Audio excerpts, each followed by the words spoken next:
let's get that mirror off. Ready for this? We're gonna go top side first. And this pops right out in your hand.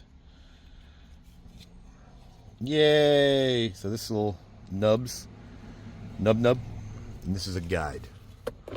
You see? They just snap back into place. Now, let's figure out how to pull this puppy off.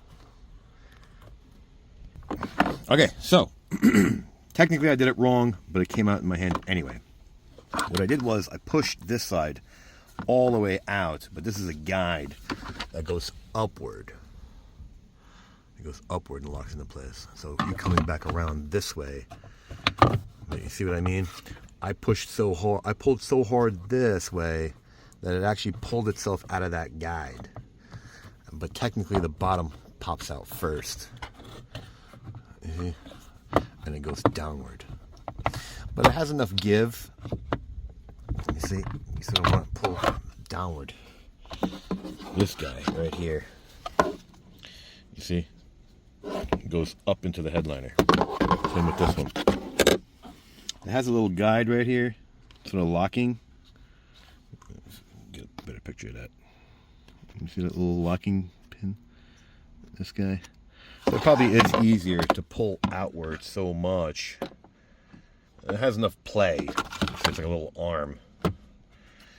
And then these puppies pop off. So after a few turns of the T15, your rear view mirror is going to come right upward. Yay! Yay! Now put it back just the way you got it. Put the T-Torx back, tighten her back up, and these puppies slide up, and snap, snap, snap. You're just gonna have to feel for where they go. See? I got faith in you. You can put it on. Just snaps in.